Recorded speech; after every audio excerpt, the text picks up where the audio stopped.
Yo guys, welcome back to Minish Cap Randomizer. It's your boy AttackingTucans, and we're gonna be heading up to the cloud tops. Hey Big Goron, how's it going? Miss you and your little twiddle fingers. Correct me if I'm wrong, but this has to be the biggest version of the Big Goron out of any Zelda game, right? Because he is not this big in Ocarina of Time. His eyeball is like 3 times the size of Link. His eyeball is larger than our cow. That's insane. This guy is huge. He's been eating so many rocks. So thick. We're in the cloud tops. Woo! And I love this girl's just red bun. A singular bun sitting directly on the top of her head. Unless that's something else. I don't know what else that would be. Okay, so originally we really couldn't navigate around the cloud tops that much. But since we have Rock's Cape, we'll be able to jump around to some of these platforms. Now, normally we would not have Rock's Cape yet because the place you find it is in the Palace of Clouds, which is the dungeon after this segment of the game. But because of the sequence breaking of the randomizer, we're able to kind of get around this differently. Otherwise, we would need the mole mitts to be able to get past some of these obstacles. I think, yeah, here would be the first obstacle. We would not be able to get past this. But since we have Rock's Cape, we can just kind of skirt off to the side, just like that. We have another Kinstone fusion down here. I don't fully understand what's going on here. We just have these random cloud cubes. It's like we're playing Minecraft all of a sudden. It looks more like soap. What if clouds were all just gigantic soap bubbles in the sky floating around? These clouds don't look like clouds. They have like too much density to them. They're too firm and just soapy looking. So we're just in a giant bubble bath in the sky, I guess. Lactose. I love how you're just gonna fly around with us. We got some Airbnb beef up here. So good.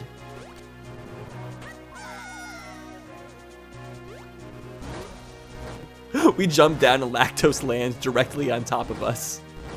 That's so funny. Okay, the trick to beating these cloud piranha shark thingamajigs is to stand near the sides of the clouds and they'll just fall to their deaths. It's the best way to kill them. Dude, come over here. Follow me. Follow me. There we go. Get out of here. What's there? Oh no, that's the Tingle Trophy. That's definitely a decoy because we already have the Tingle Trophy. We got that in the first episode. Let's see what trap it is anyways. It just laughed at us. That's literally all it was. It was a sound effect of Zelda laughing at us. Wow. Okay, Zelda. I see how it is. You're just gonna laugh at us like that when we're risking our lives to come save you? How dare you? No respect. I like how it looks like our hat Eslo has a double chin when he's all just like poofed up like this in his parachute form. Parachute Eslo is freaking adorable. Okay, we have Sky Lakitus over here. We did not mean to jump into that. Oh my gosh. Lactose also spins when he lands inside the tornadoes. Okay, we'll look at it again. Okay, I'm just gonna roll past the Lakitu. And I have one more Kinstone piece. I think we have 2 more to find to get past the cloud region, because there is 5 total. I'm not really sure what we're doing. We're just turning on pinwheels. Just random pinwheels in the sky, and that's how we progress the story of the game. Random as hell, dude.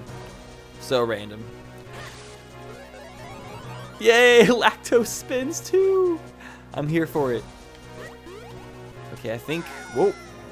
I'm trying to approach this tornado from the side so I can already be flying in the right direction. So when I go across this little bluff sticking out. Bomb. More remote bombs. Okay, there's also some treasure chests in those little holes back there behind this like tightly packed. It's almost like soap, like a bar of soap, but just a lot of it. What if soap wasn't something that was man-made? Like what if you could just find soap out just in the ground and there would be giant quarries where they just dig gigantic amounts of soap out of the ground and turn it into bars of soap? It's kind of the vibe I'm getting from this. In Hyrule, they just get soap from the sky. Dang, this treasure chest is off limits too. We need to find the mole mitts. Oh no! just jump down here. Link's scream is hilarious. Roll through him. That one is just gonna taunt us. Since when did a Likitu get electricity powers? That's pretty epic, not gonna lie. Are we gonna find anything useful up in the clouds? Come on, seriously, we haven't found anything good up here. Last episode we found the lantern and the bow, which unlocked a few things. Not much. The bow doesn't unlock much in the overworld, surprisingly. It's used more as a weapon than it is for solving problems. I think out of the items I don't have yet on the screen, I think the moments are the ones I want to find the most. Honestly, just because there's a lot of areas to dig. Okay, I think there's one more thing to find. Where is it at? Where am I going? It's so easy to get lost up in the clouds. Is this it? Okay, I have to kill these two sharks. Come on, guys. Push me to the edge. All my friends are dead. Push me to the edge. All my friends are dead. Come on, over here. Join your friends. He's waiting for you. Come here, boy. Come here, boy. Come here, boy. Nice. And we got one of their hearts. Yite. I think with this, I'm looking at my map, and there is nothing else for us up here. We're gonna have to get the moments in order to come back, and the two cloud top kinstone pieces. Let's just go ahead and teleport. Let's bring out the Ocarina of Schwind. We're getting Schwindy. And let's head towards the graveyard. There's a couple things over here that we might be able to do. So last episode, we also found an upgrade for Link's sword that allows him to split into 3 Links. I think there's one upgrade left for us to be 4 Links. And in case you were unaware, Minish Cap and the 4 swords are connected.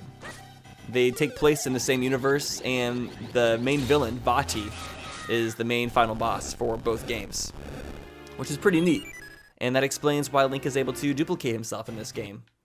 The sword that we're unlocking is quite literally the 4 swords, and is like the main item used in The Legend of Zelda 4 Swords, which is a game that I have not played very much of.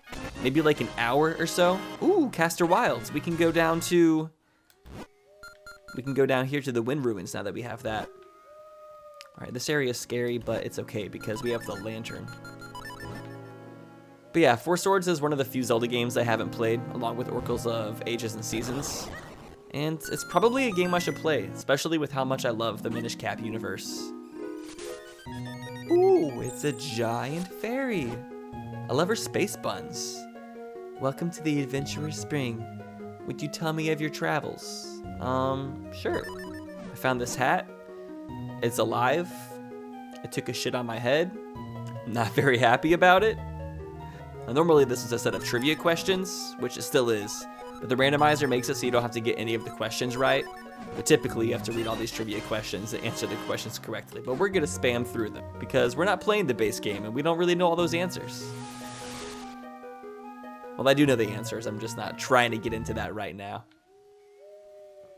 Minish Cap is a game that I eventually want to do like a playthrough online of, just vanilla, because this game is pretty sick in general when it comes to the story and just the progression of things and how the world unlocks as you play it.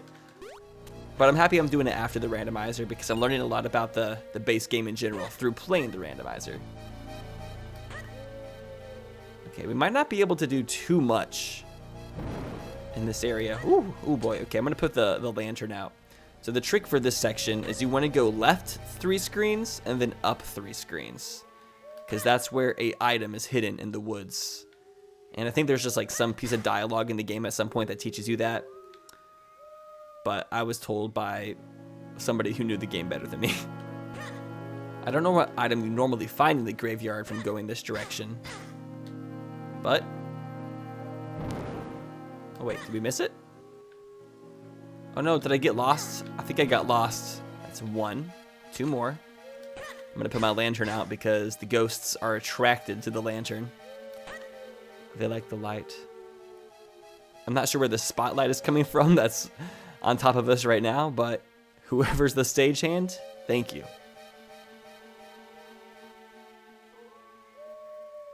Okay, was that it? Yeah, there it is. bombs. Totally not worth it. Oh, lordy. Okay, I hate the ghosts. Okay, we are in the graveyard. These ghosts remind me of Mike Wazowski. These ghosts are the ghosts of Mike Wazowski and all of his heirs. Oh, it just got bright all of a sudden. Okay. Dompe! Buddy! Oh man, I've missed your unsymmetrical face. How you doing, boy? My name's Dompe. I'm the gravedigger here. What's that? You were called here by the ghost of a king? That be the ancient king of Hyrule who rests here. I've seen him myself. He's speaking of Gustav. Dang it, more bombs. All we got back were bombs. Okay, so we're actually at a dead end now because there's a key for the graveyard we need to find, and we have yet to find it. So I guess we're teleporting out of here. Once we get past that gate there's quite a few new things for us to get. I'm going to come back to Hyrule Town, and we're going to roll off to the left, back to the Trilby Highlands. I'm going to go to the Castor Wilds now that we have the last Kinstone piece, because that's where another temple is that I would like to go inside. I also need to go back into the Deepwood Shrine, because I missed a chest there last episode. Stupidly, I just wasn't paying attention. But I'll probably head back there later once we find the Gush Jar. Although, watch my luck be just absolutely terrible, and it turns out that the Gush Jar is in that chest in the Deepwood Shrine. That would be the worst luck ever. Yeah, there's a few just random treasure chests in the Trilby Highlands that we're going to try to collect. Ooh, this is a really good Joy Butterfly. Now we're able to turn our bow literally into a machine gun. Check this out. It's freaking automatic. Pew, pew, pew. Ooh, only 2 arrows to kill a moblin? Not too shabby, baby. Have I gotten in here yet? No, we have not. Another fat bloopy. The tracker has to go up by 2 whenever we collect a fat bloopy.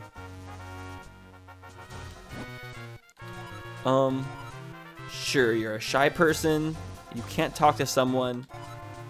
There's somebody inside your house. Who's inside your house? What? Ma'am? A dark room settles my soul. I say, do not turn on the lights, I say. That's pretty sus, not gonna lie. Let's go ahead and... Whoa! She was really a moblin? Oh dear, you found me out. Don't tell anybody. It is a secret to everybody. Okay, another piece of heart. It looks like we might gain another heart container this episode. And I think us doing that allowed the lady to go back inside her house, so we're gonna re-enter. And she should give us a prize as well. Oh my, I said thanks to you, I can finally go back in my house. It's been totally rearranged, but I think it's a good look. Some people from the Minish Cap Randomizer community told me that this house is cursed, and that you can never get anything game progressing in it. And that's not like technically true, apparently you can, but they have just never seen it happen. Just like a meme that area is cursed. Okay, back to the Castor Wilds we go.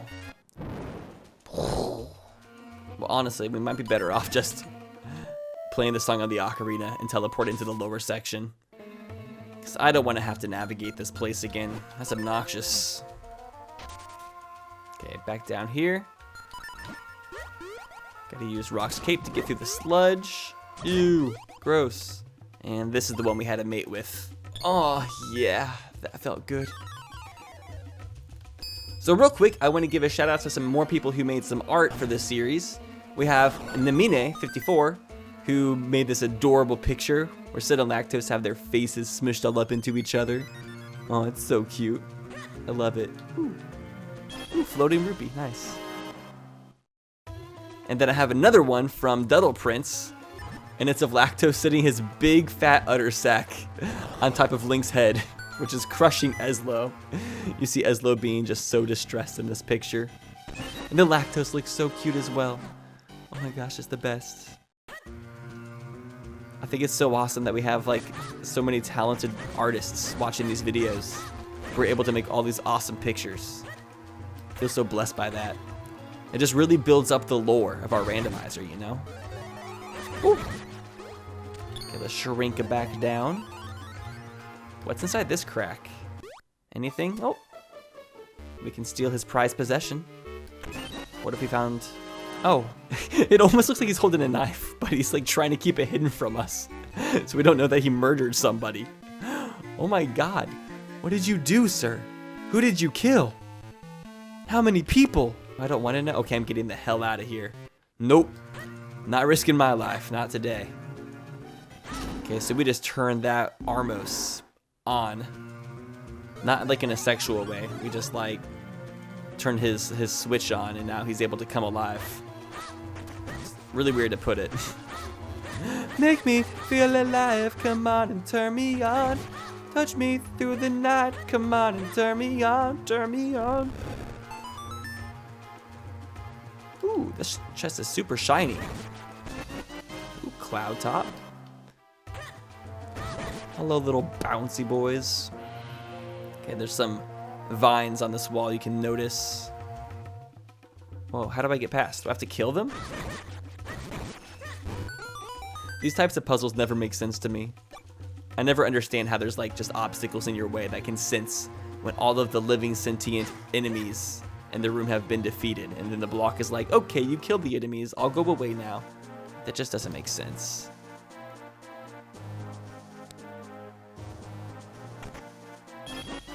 No, the chest was so big and it had a bloopy inside.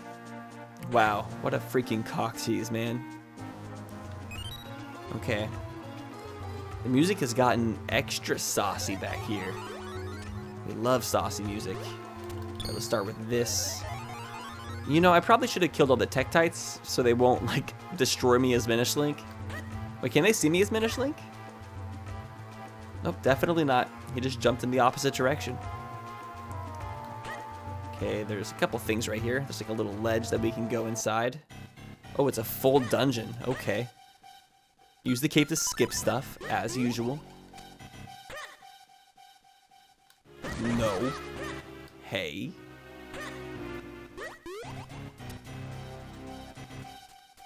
Nice. Okay, how many heart containers is that? 9. I feel like the best way to be able to indicate how far you are through a randomizer is based on how many heart containers you have.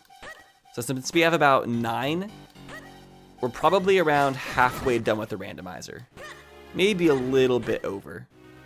But in Minish Cap Randomizer, you typically seem to find the items a little bit earlier in relation to completing the game than you do in some of the other Zelda randomizers.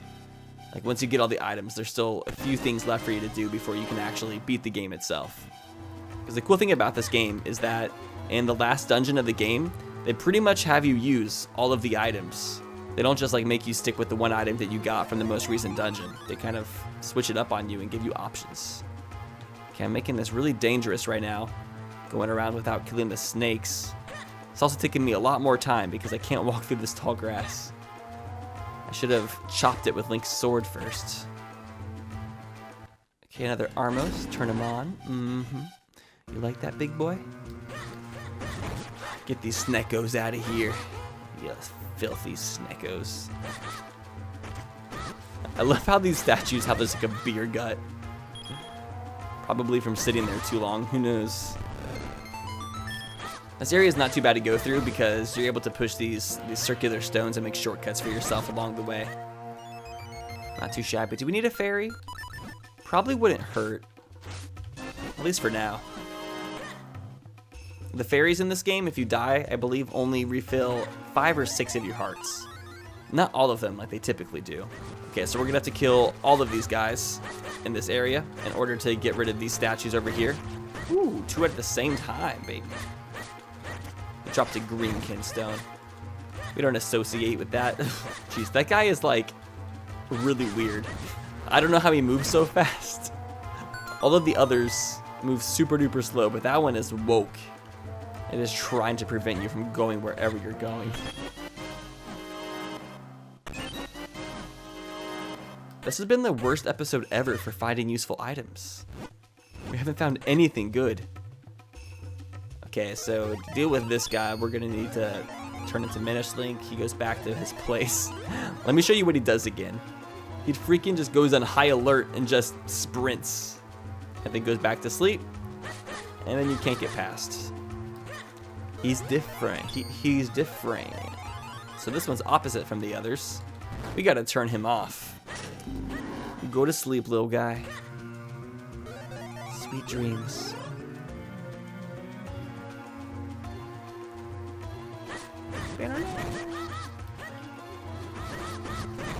Get out of my swamp.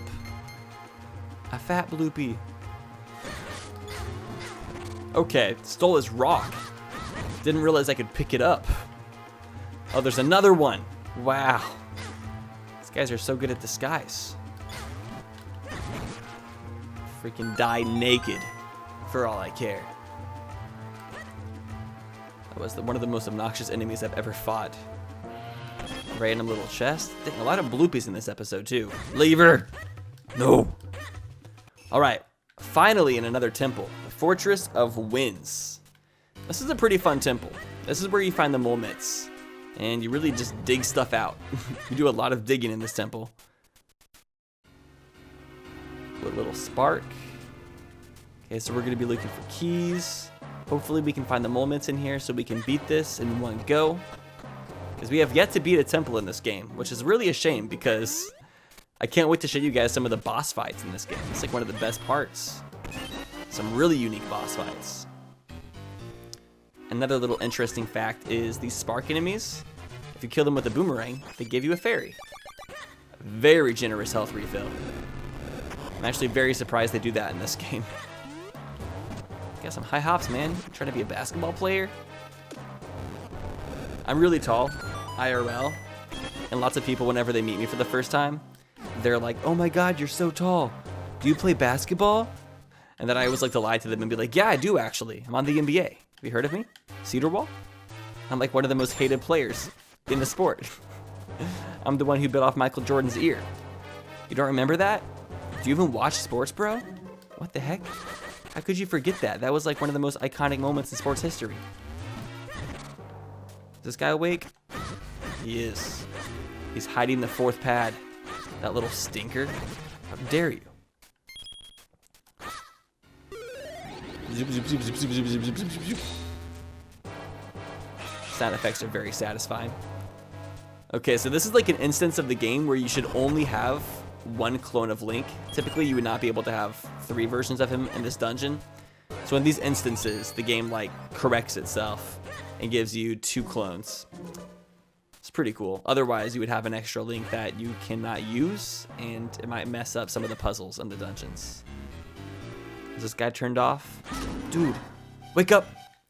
I just want to get a little makeup. I can't tell if rolling as Minish Link helps you move faster or not.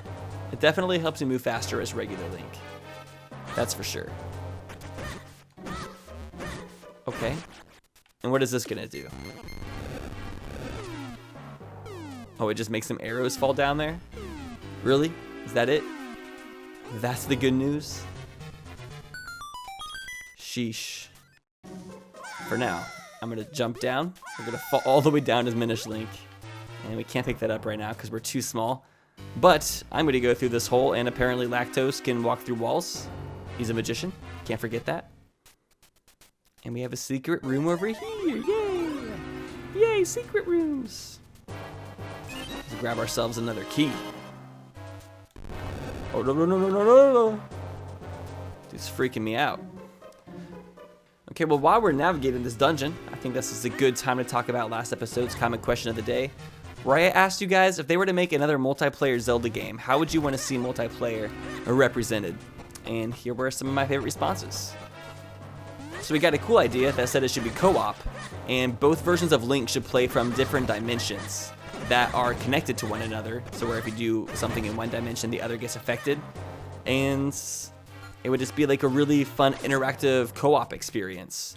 And the most similar game I could think of like that, it's like a co-op puzzle game in 3D, would be Portal 2.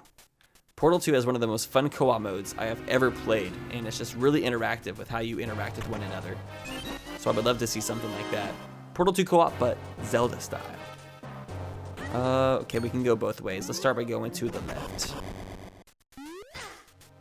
But yeah, so we got a few comments from people saying that they don't want a multiplayer Zelda game because they don't want the team to be wasting their resources when they should be making amazing single-player experiences. And then they compared it to the Fallout 76 situation that happened where they made a multiplayer Fallout game and then they haven't made another Fallout game for a long time because of it. And then Fallout 76 was just very disappointing, and everybody was worse off in the long run on something like that. Which I can see where you're coming from with that. I would really love a multiplayer 3D Zelda game, but at the same time I'd agree that it's not like a necessity. I'd rather have really good single player Zelda games as well. Well, this room's pretty fun, isn't it?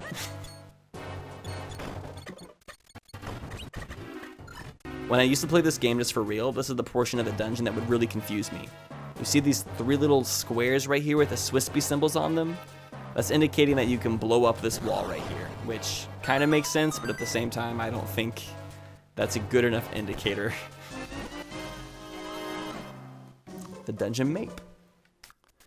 So we had a comment that said that they wanted a game kind of like Breath of the Wild, but have it be a 3-player experience, and you play as 3 different characters that have a different part of the Triforce piece, and they have like different attributes. And we did get Triforce heroes, but I think a lot of people would agree that that's not the best representation of what a 3-player Zelda game could be like. So I think a 3D Zelda game where you have like 3 different players with different attributes would be sick. Like imagine playing a game where you're playing as like Link, Zelda. Maybe you have to team up with Ganondorf for some reason. Could they come up with some sort of plot to where Link, Zelda, and Ganondorf all have to work together and you could play as each one separately? That'd be kind of cool. Or they could kind of make it like Mario 3D World, where you just have like the online or multiplayer co-op. I think that'd be a really good way to do it, if they can make that work somehow. So I don't think they should make it split screen. They should probably make it so you like kind of stay together with your friends, right? I would think. Or you just play online with people.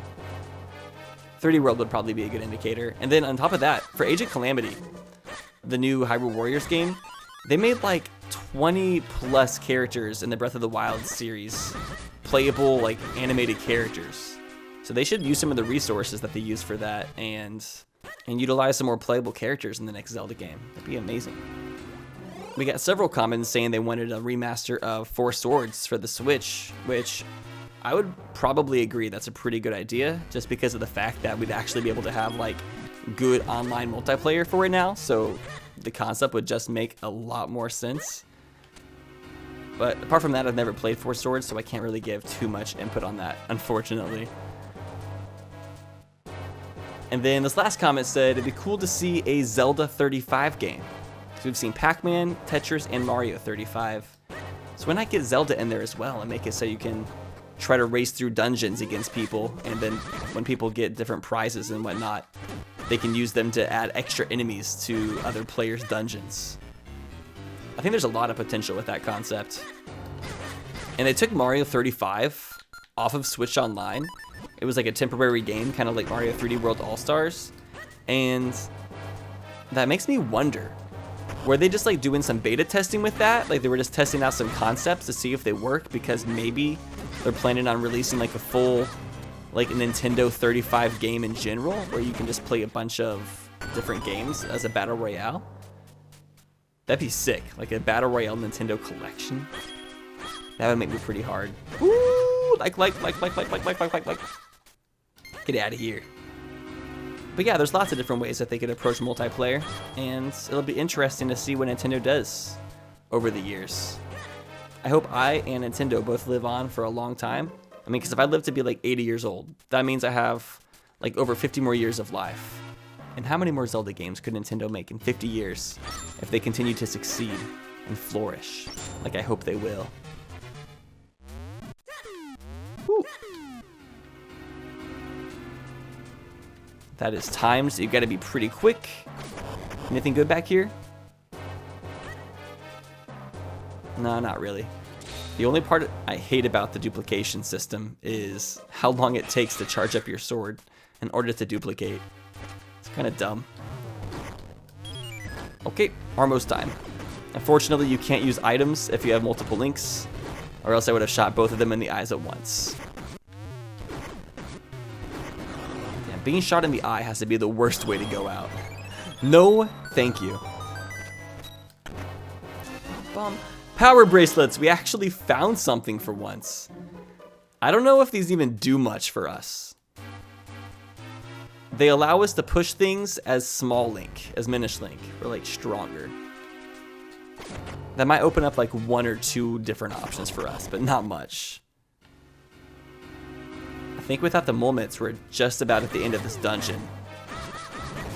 Looks like we're gonna have another half-beaten dungeon, unfortunately. It seems to be the trend. I'll have to make a second revisit, time and time again. Okay, so we have a spiffy block pushing puzzle. Then we have to make a horizontal line the second time. Flat. Orange and green Link next to each other look really good. Typically, they're not supposed to be different colors like they are in the Four Swords games, but that doesn't matter. Oh, another key. Was there a locked room? Trying to remember. Damn, poor Link. He's gonna be in pain after that one. Ooh. And he just broke both of his ankles. Great. Oh yeah, I did miss a puzzle over here. It's the one with the snakes. This is a pretty confusing puzzle. One of the harder ones. This is gonna be easy. Yee!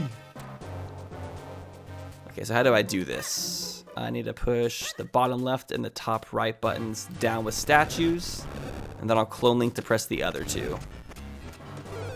Overall, I don't really know how to feel about this dungeon.